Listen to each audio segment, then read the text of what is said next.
এই মুহূর্তের সবথেকে বড় খবর, আজকেই কি তাহলে গ্রেপ্তার হতে চলেছেন তৃণমূলের আর এক হেভিওয়েট মন্ত্রী? যত সময় যাচ্ছে সেই সম্ভাবনায় কিন্তু জোরালো হতে শুরু করেছে। ইডি দপ্তরে এসেছেন চন্দ্রনাথ সিনহা। শিক্ষক নিয়োগ দুর্নীতি মামলায় তাকে জিজ্ঞাসাবাদের জন্য ডাকা হয় ইডি দপ্তরে, তাই তাকে জিজ্ঞাসাবাদ করা হচ্ছে। তাকে একাধিক ফাইল এবং 41 লক্ষ টাকার হিসাব নিয়ে প্রশ্ন করা হয়েছে, কিন্তু তার কোনো সদুত্তর এখনো অবধি দিতে পারেননি এই চন্দ্রনাথ সিনহা।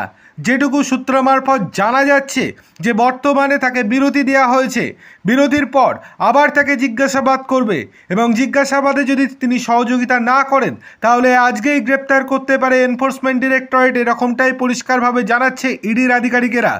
প্রায় 14 ঘন্টা ধরে চলে তল্লাশি।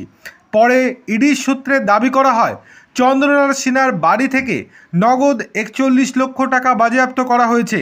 বর্তমানে তিনি কারা দপ্তরের মন্ত্রী।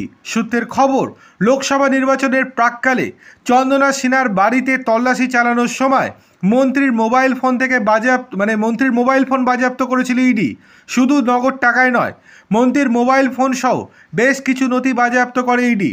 সেখান থেকে কিছু তথ্য হাতে পেয়েছেন অফিসারেরা, তাই চন্দ্রনাথকে এবার তলব করা হয়েছিল।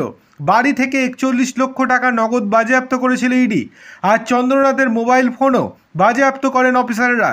সেই ফোন থেকে তথ্য পাওয়ায় সেগুলি এখন যাচাই করতে চায় এনফোর্সমেন্ট ডিরেক্টরেট, তাই ডেকে পাঠানো হয়েছে মন্ত্রী চন্দ্রনাথ সিনহাকে।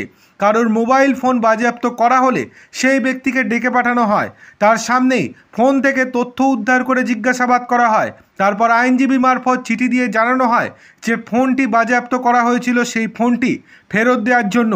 ইডি সূত্রের খবর, প্রাথমিক নিয়োগ দুর্নীতি মামলার তদন্তে চন্দ্রনাথের নাম উঠে আসে।